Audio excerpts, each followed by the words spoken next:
اعوذ باللہ من الشیطان الرجیم، بسم اللہ الرحمن الرحیم۔ اس کے بعد دو رکوع جو ہے ان میں ذکر ہو رہا ہے غزوہ احزاب کا۔ ہمارے پاس چند منٹ ہیں تو غزوہ احزاب کا جو تاریخی پس منظر ہے وہ میں بیان کر دیتا ہوں، باقی اس سے آگے ہم پڑھیں گے انشاءاللہ تعالیٰ کل۔ یہ غزوہ ہوا ہے سن 5 میں، اور اس کے لیے جو ہے بڑا اہتمام ہوا ہے۔ سب سے پہلے تو یہ کہ بنو نذیر جو نکال دیے گئے تھے مدینے سے، اور وہ پھر جا کر خیبر وغیرہ میں آباد ہو گئے تھے، اب انہیں مدینے کی یاد آتی تھی، انہیں ستاتی تھی یاد مدینے کی، وہ واپس آنا چاہتے تھے، وہ چاہتے تھے کہ مسلمانوں سے انتقام لیں۔ تو انہوں نے پھر یہ ہے، اور اس میں خاص طور پر وہ ابو عامر راہب جس کا تذکرہ ہم پڑھ چکے ہیں سورہ توبہ کے اندر، انہوں نے جو ہے بڑی محنت کر کے ایک طرف قریش کو آمادہ کیا کہ وہ حملہ کریں، دوسری طرف یہ ہے کہ جو نجد کے قبائل تھے غطفان وغیرہ ان کو آمادہ کیا۔ تو یہ ایک گویا سمجھیے کہ متحدہ محاذ بن کر ایک گرینڈ آرمی جو ہے وہ آئی، 12,000 کی فوج، جو عرب میں یوں سمجھیے کہ یہ کوئی انہونی سی بات تھی کہ کوئی اتنی بھی قوت، وہ شمال سے بھی آئے، جنوب سے بھی آئے، اور مغرب سے بھی آئے، مشرق سے بھی آئے۔ اس کا نقشہ تو بعد میں جب ہم پڑھیں گے تو کھل جائے گا۔ اب انہوں نے آ کر گھیر لیا مدینے کو، محاصرہ کر کے پڑ گئے، اتنی بڑی فوج۔ حضور کے پاس کل اس وقت جو تعداد بنتی تھی 3,000 کی تھی مدینے کے اندر، جن میں کہ منافقین بھی تھے، اور دوسری یہ کہ عقب میں وہ بنو قریظہ بھی موجود تھے، ایک قبیلہ بڑے طاقتور قبیلہ تھا، بڑا قبیلہ تھا، ان کی گڑھیاں تھیں، ان کے قلعے تھے، وہ موجود تھے۔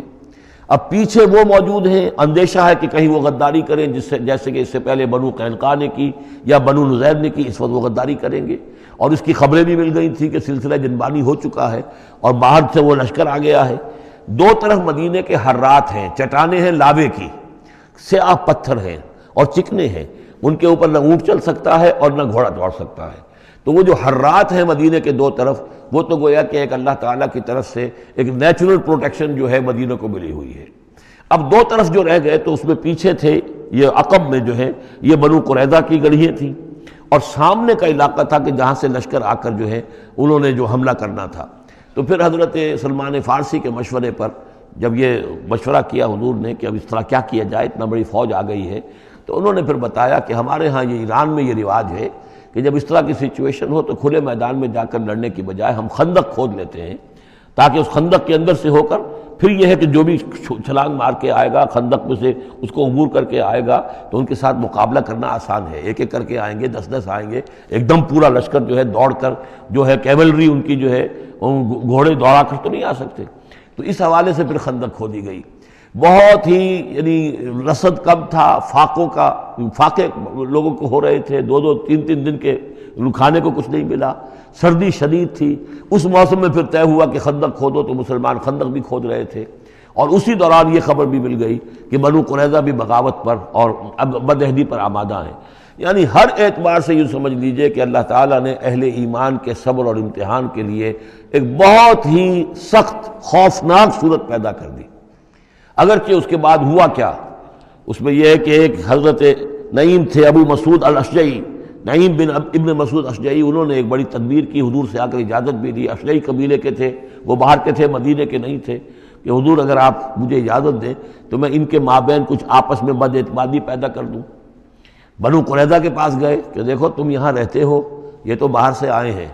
فرض کریں چلیے آپ یہ سمجھتے ہیں کہ وہ جیت جائیں گے اور محمد اور ان کے ساتھیوں کو تم ختم کر لو گے، لیکن یہ بھی سوچو کہ اگر برعکس ہو گیا، 10%، 20%، 30% کوئی امکان ہے کہ نہیں،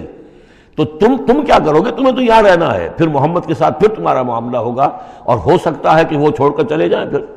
تو تم ایسے کرو کہ ان سے مانگو کہ کچھ لوگ ہاسٹیجز تمہیں دیں اپنے، تاکہ ان کو یقین یہ رہے، تمہیں یقین رہے کہ وہ اپنے وعدے سے پھریں گے نہیں، جو بھی وعدہ انہوں نے کیا ہے تمہارے ساتھ مدد کرنے کا، اور تمہارا جو اندر سے تم مسلمانوں پر حملہ کرو گے تو جو کچھ بھی ان کے وعدے وہ پورے کریں گے۔ انہوں نے کہا بات تو ٹھیک ہے،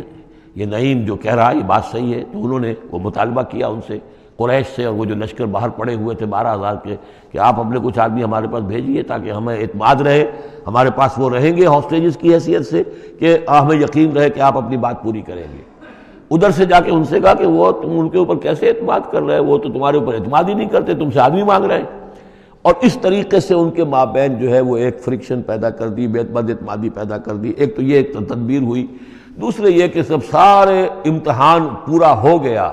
اور دودھ کا دودھ پانی کا پانی جدا ہو گیا، اہل ایمان بھی ثابت ہو گئے، ثابت قدم یہ لوگ ہیں، اور منافقین کا بھی جو خبث باطن تھا ان کی زبانوں پر آ گیا اور معلوم ہو گیا کہ ان کے دلوں کے اندر نفاق ہے۔ پھر اللہ تعالیٰ نے ایک تیز آندھی بھیجی، وہ آندھی ایسی آئی، جھکڑ ایسا آیا کہ وہ لشکر جو تھا اس کے خیمے اڑ گئے،